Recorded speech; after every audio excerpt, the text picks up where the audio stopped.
Hey everyone, I'm here with Lisa, and Lisa is one of our rockstar clients in the Coach to Visionary program. Lisa, I'm so excited for us to have a quick conversation about how you've experienced the program. Great. Thanks, Danny. Yeah. My name is Lisa Minotti, and I am a positive intelligence and climate change coach. I help people who are in the environmental field and conservation or social change to have resilience and to grow themselves professionally in terms of their work. I'm really excited about that work.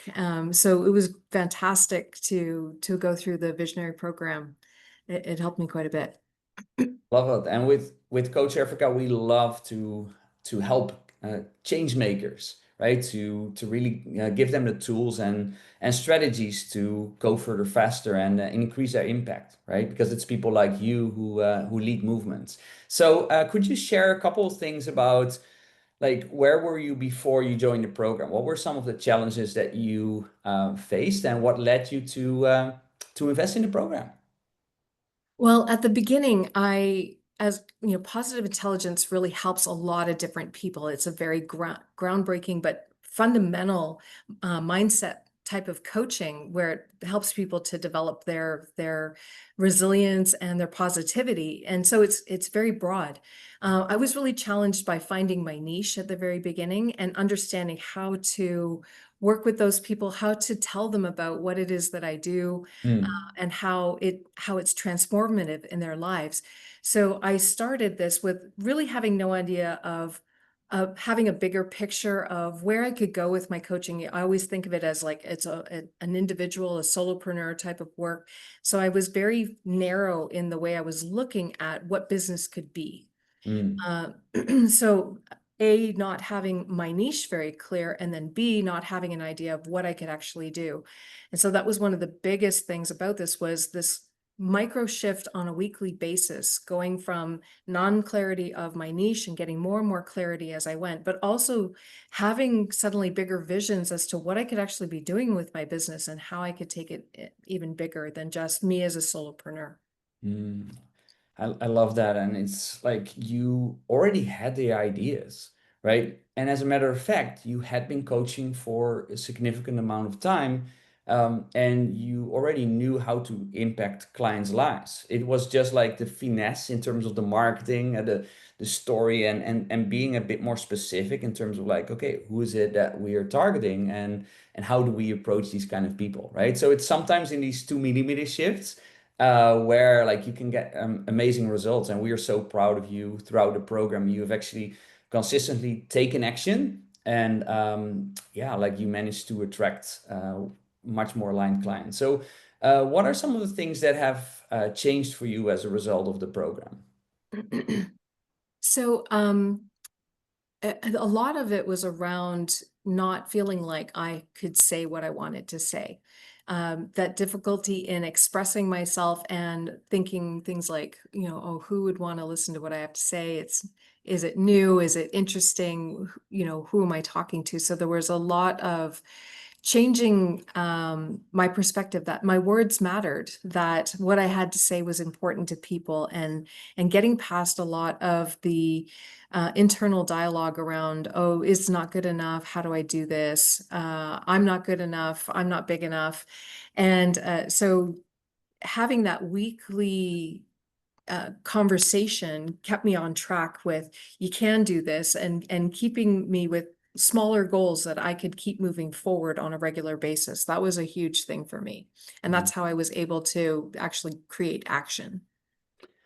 Yeah, and like and that's the thing, right? Like it's all about taking action and growing and chunking it down into small bits. And one of the things that I've personally witnessed inside of the program with you is that like session after session, I've felt that you lit up a bit more about your business, about your activities, about like the work. And it just felt like that you fell in love with it more and more. And it's not that you hated your profession, like this is the most beautiful profession in the world, right? But it's like just that, and maybe you can speak a little bit about that as well. Like sometimes for coaches, us coaches, it sometimes feels like we're banging against the wall, right? Like it's like, hey, where are the clients? Like, and just sort of that marketing piece can feel like really like a hustle and like Mhm. just a lot of work to reach out and all of that. Could you share a little bit about like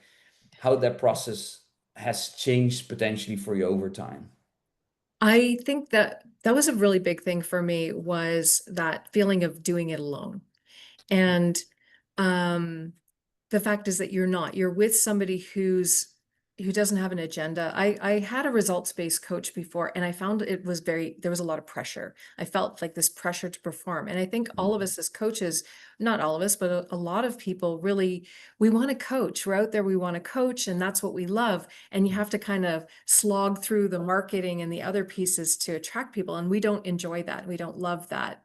And so I think for me, that shift was a lot about, um, making those, like when you said I lit up after every one, because I felt supported. There wasn't pressure. Like I would mm, have, things that I was meant to do during the week, activities, but I really felt supported that what I was doing was on the right path, helping with corrections. And also, you weren't going to go very far without, if you got blocked somewhere during the week, like you get into this mental state, like I can't do this. And then you really only had that short period of time where somebody would come along and say, you would come along and we'd have a meeting about it. And I could say, I'm stuck here. And you would help me with that micro shift in thinking that needs to happen to get you past that so you can keep moving. And once that is broken, then it doesn't tend to stop you anymore. You can move through that. So that support and that regular coaching of, even if it's just that 5 minutes of coaching or shifting your mindset and helping you get past like marketing sucks kind of mentality to, this is me telling my story. This is me reaching out to people who really need the service that I provide. yeah. And that shift goes from like, oh, this sucks and I feel really bad, to I'm excited to reach out to people. Wow. Wow, that's a massive shift. And you know what I think a lot of overachievers, and actually this is your specialty, right? As a PQ coach, like a lot of overachievers, they have that like inner voice where it's like, oh, I'm not doing enough. Like it's never enough. It never feels like it's enough. Yeah. And like just that self-beating can just be a chokehold on our business where it's like it's actually going downhill. We start to Mhm. really fall out of love with what we do. Whereas Yeah. in the Coach to Visionary program, like we actually stack on success, right? Like we celebrate the success and we Yeah. take bigger steps all the way, right? So absolutely love what you do as a coach. It's so profound. Maybe you could say a Thank you. couple of words about like what some of the things that you have seen your clients transform. Because here's what I know about us coaches: it's we don't brag enough about what we do and the impact we make. So maybe you can say a couple of words about like what really lights you up in this profession and why you do what you do.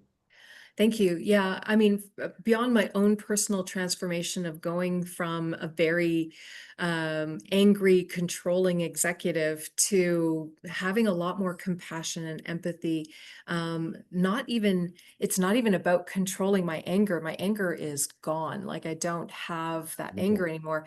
A lot of my clients have very different perspectives and challenges. So I had one CEO who, she was the CEO, she is the CEO of an NGO in the UK, and where she's a bit of an Eeyore, if you know what I mean by that, as I guess it's a Christopher Robin reference of the donkey who's always like, oh, thanks Mm, for noticing me, and mm, very down all the time. She was always looking for what's wrong. mm. And she would come in every day to work. And as the CEO and the manager, she sets the tone for her team. Yeah. Yeah. So they're always walking around on eggshells around her, where she's very depressed and looking for what's wrong and hypervigilant. She's overworking. She's not spending time with her family. And she is the sole breadwinner. So she's got a lot of pressure on her. So she was going through this constant anxiety, constant depression, constantly feeling bad and not connecting with her children. And Oh, so wow. one of the huge changes for her, and I had the pleasure of also coaching all of her staff. She loved it so much. She brought her entire team to Nice. me. and we resolved a lot of issues that she wasn't even available to realize that they were having conflicts, and that opened that up and made it so that people were starting to take responsibility for their own reactions and having more control over their emotions, where they aren't blowing up, where they aren't getting super emotional, and they're able to speak in a way that's conscious about the other person's needs. So she really led that group. So it was 5 or 6 people that changed things to the point where they were going to court. There was going to be an issue where between two people who were going to actually use the whistleblowing policy and things like that, where they resolved their issues using these skills. Mm. Wow. And like that's the thing, right? Like you basically help leaders like who create ripple effects where it's like first you change their world, right? You help them change their world and then all things trickle down, right? In that sense. Yeah. So absolutely love it. So if you reflect on the on our months together, right? Like what is now different versus before? Well, I feel like I have a lot more creativity in what I do. Mm. Where before I was very focused on it has to be this way, how I market and the things that I say, and it has to be serious and it has to be Yeah. whatever. So we have the shoulding on ourselves, right? Yeah. And I feel like I have a lot more creativity in terms of how can I can still talk about my niche and working with environmentalists and social change makers, but who I'm talking about now can be a much wider group of people than it was before, where Mm. now I'm looking at university students who need to build more resilience. Now I'm looking at, not just conservationists, but also people who work in the humanitarian area. So it's really helped me to be more creative in terms of who I serve and how I speak to them. Mm. And it becomes less about me and, oh, is what I'm saying good enough? There's so much more positivity in my messages. There's so much more flow in my words and confidence in the way that I speak about what I do to Mhm. people. Um, and how I would message that. So, and less beating myself up over those pieces. I have a clearer strategy, so a long-term strategy in terms of my marketing, my messaging, what I'm writing. I have a whole library of things that I'm trying to write, and that's in process. Where before it would be like I'd get stuck on the perfectionism of that, or I would get stuck on, oh, what I'm saying isn't good enough, or somebody else has already said it. And I think that's a common problem for a lot of coaches. Absolutely love that. We went very deep and we looked at what will be a business that you love, right? Yeah. And you decided your own rules for that. It's like and that's the thing. Like a lot of people get so stuck on niching down that it just doesn't juice them anymore. It's like okay, Yeah. I have to be in this in this I don't know don't even know the English word for that, but like it's so strict, right? And Yeah. you have given yourself the oxygen to actually like and that oxygen spark is sparking that fire that is now like traveling. So if do you have any final words for those that are like should I get a coach, business coach, like should I invest in a coach divisionary program? What would you say to someone like that? Well, I think we have to know it all ourselves, and that's just really not true. And so to get that support with somebody who knows what they're talking about that can help you make the path that's right for you. Not these canned sort of processes that this is the way it has to be done, but that sense of Mm, someone who's going to walk with you on the journey that you're on in terms of your coaching, in terms of growing your coaching, your own skills, but then the all the other skills that you need as an entrepreneur, you have that personalized support to help you to get through the challenge that you're having right now. And you're not in a class of 1,000 people, you know, hoping that whatever they say is going to fit for you and whatever challenge you're having that day, because your challenges move with you as you grow and it doesn't stop. Even as you become bigger and you're wanting to scale, the challenges change. And so having that person walk with you is invaluable. It really is. thank you, Lisa. You are an example of building a business that is like completely aligned. It was an absolutely delight to be working with you and supporting you on this journey. So if you want to know more about the Coach Africa programs, below this video or somewhere around, you will see a link to schedule a conversation and let's explore if it's a right fit. And thank you so much, Lisa. Thank you, Danny. Thank you.